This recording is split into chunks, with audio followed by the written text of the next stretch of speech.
اعوذ باللہ من الشیطان الرجیم بسم اللہ الرحمن الرحیم السلام علیکم ورحمۃ اللہ وبرکاتہ۔ امید ہے کہ آپ سب خیریت سے ہوں گے۔ عربی گرامر کے سبق نمبر 6 کے ساتھ آپ کی خدمت میں حاضر ہوں۔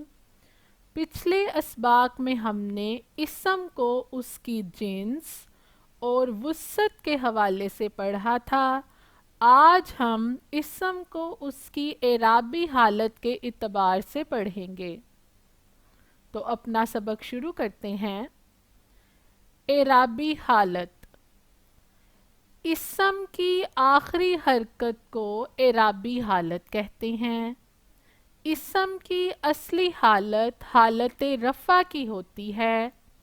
اگر اسم کے آخری حرف پر ضمہ ہو تو اسے حالت رفع کہتے ہیں۔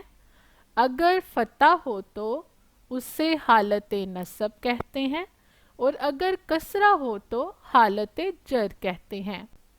قرآن کریم کا ترجمہ سیکھنے کے لیے اعرابی حالت کا پتہ ہونا بہت ضروری ہوتا ہے۔ اعرابی حالت سے ہمیں پتہ چلتا ہے کہ کسی بھی اسم کی کیا پوزیشن ہے۔ اگر کوئی اسم حالت رفع میں ہو تو اس کا مطلب ہے کہ وہ اس وقت فاعل بن رہا ہے۔ فاعل یعنی کہ کام کرنے والا، جسے انگلش میں ہم سبجیکٹ بھی کہتے ہیں۔ اور اگر کوئی اسم حالت نصب میں ہو یعنی کہ اس کی آخری حرکت فتح کی ہو تو اسے ہم کہیں گے کہ یہ حالت نصب میں ہے، تو وہ مفعول بن رہا ہوتا ہے۔ مفعول اسے کہتے ہیں جسے ہم انگلش میں آبجیکٹ بھی کہتے ہیں، جس پر کام ہو رہا ہوتا ہے۔ اور اگر جر ہے یعنی کہ کسرہ ہے تو اس کا مطلب ہے کہ ایک اسم کی دوسرے اسم سے کوئی نسبت بیان کی جا رہی ہے، جیسے کہ میری قلم، میرا بھائی، میری کتاب، تمہارا دوست۔ اعراب اور حرکات میں فرق ہوتا ہے۔ اعرابی حالت صرف اسم کی آخری حرکت کو کہتے ہیں۔ اعرابی حالت کو مزید سمجھنے کے لیے ہم ایک ٹیبل کو دیکھیں گے۔ پیش، جسے کہ ضمہ کہتے ہیں۔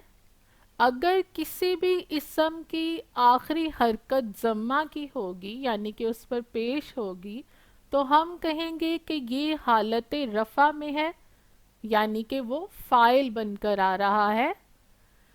اگر کوئی بھی اسم کے آخری لفظ پر زبر ہوگی یعنی کہ جسے ہم فتح بھی کہتے ہیں تو ہم کہیں گے کہ یہ حالت نصب میں ہے، اور وہ اس وقت فقرے میں مفعول یعنی کہ آبجیکٹ بن کر آ رہا ہوگا۔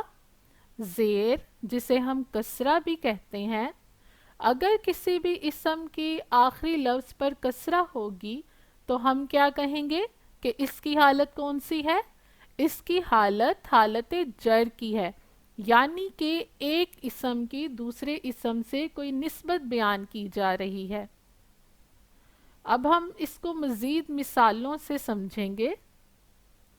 حالت رفع، حالت نصب اور حالت جر کی مثالیں آپ کے سامنے ہیں۔ سب سے پہلی مثال ہے اللہ۔ آپ دیکھ رہے ہیں کہ ہا کے اوپر ضمہ ہے، تو اس وقت اس کی حالت کیا ہے؟ حالت رفع، یعنی کہ اگر کسی فقرے میں اللہ کا لفظ یوز ہوا ہے تو اللہ آیا تو اس وقت اللہ اس فقرے میں فاعل بن کر آ رہا ہوگا، یعنی کہ کام کرنے والا۔ پھر اگر کوئی اور جملہ ہو اس میں اللہ آ گیا یعنی کہ ہا کے اوپر نصب ہو یعنی کہ فتح ہو تو ہم کہیں گے یہ اس وقت فقرے میں اللہ مفعول ہے۔ حالت جر میں اگر آ جائے یعنی کہ اللہ ہی، ہا کے نیچے کیا آ گئی؟ کسرہ آ گئی، تو اس کی حالت کیا ہو گئی؟ حالت جر۔ تو یعنی کہ یہاں پہ اللہ سے کسی بھی دوسرے اسم کی کوئی نسبت بیان کی جا رہی ہوگی۔ دوسری مثال دیکھتے ہیں۔ محمدن، تو محمدن میں دال کے اوپر کیا ہے؟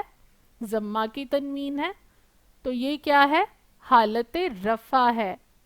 محمدن، دال کے اوپر کیا ہے؟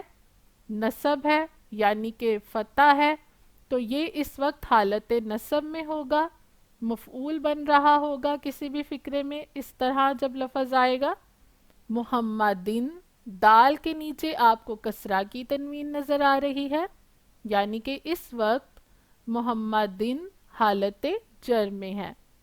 تیسری مثال دیکھتے ہیں، الجنتو، تا کے اوپر کیا ہے؟ ضمہ ہے، تو اس وقت اس کی حالت کیا ہے؟ حالت رفع۔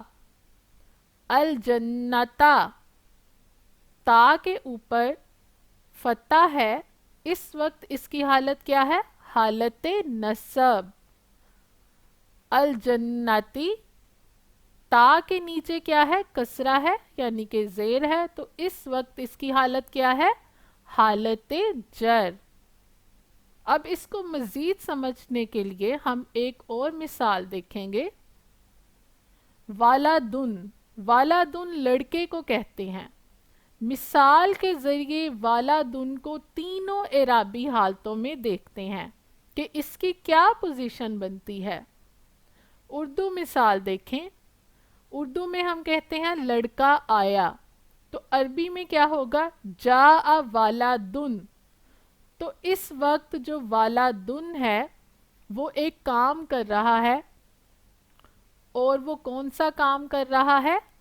یعنی کہ وہ آ رہا ہے کہیں سے، تو اس وقت وہ کیا ہے؟ فاعل۔ تو اس وجہ سے یہاں پہ عربی میں آپ کو اس کی حالت، اعرابی حالت جو ہے وہ حالت رفع نظر آ رہی ہے۔ جاء والدن، تو ہمیں پتہ چل گیا کہ اس وقت والدن جو ہے وہ کیا ہے؟ فاعل ہے۔ اگلی مثال دیکھیں، میں نے لڑکے کو دیکھا، تو اس وقت جو والدن تھا وہ والدن ہو گیا۔ کیوں ہو گیا؟ کیونکہ وہ اس وقت مفعول بن رہا ہے۔ رأیت والدن، میں کیا ہوں اس وقت؟ فاعل، دیکھنا کیا ہے؟ فعل، اور لڑکا جس کو دیکھا جا رہا ہے، جس پر کام ہو رہا ہے، وہ کیا ہے؟ مفعول، تو رأیت والدن ہو گیا۔ تو والدن سے ہمیں پتا چلا کہ اس کی حالت کیا ہے؟ حالت نصب ہے، تو حالت نصب سے ہمیں پتا چل جائے گا کہ یہ اس وقت فقرے میں مفعول بن رہا ہے۔ تیسری مثال دیکھیں، لڑکے کی کتاب، جیسا کہ میں نے آپ کو پہلے بتایا تھا کہ جب اسم حالت جر میں آئے گا تو اس وقت کیا ہوگا؟ اس کی کسی سے کوئی نسبت بیان کی جا رہی ہوگی۔ ادھر مثال میں دیکھیں، کتاب الوالدی، دال کے نیچے کیا ہوئی؟ کسرہ آ گئی۔ کتاب الوالدی، لڑکے کی کتاب، تو اس سے کیا پتا چلا کہ یہاں پہ لڑکا ایک اسم ہے اور کتاب بھی ایک اسم ہے، اور ایک اسم کی دوسرے سے ایک نسبت بیان ہو رہی ہے، یعنی کہ لڑکے کی کتاب۔ تو یہ تھا ہمارا آج کا سبق جس میں ہم نے اعرابی حالت کو سمجھا۔ امید ہے کہ آپ کو آج کا سبق سمجھ آیا ہوگا۔ اگر آپ نے آج کے سبق سے تھوڑا سا بھی فائدہ اٹھایا ہے، ہمارے چینل تعلیم و تربیت کو سبسکرائب کرنا مت بھولیں تاکہ ہمارا اگلا سبق آپ تک پہنچ سکے۔ اگلی ویڈیو تک کے لیے خدا حافظ۔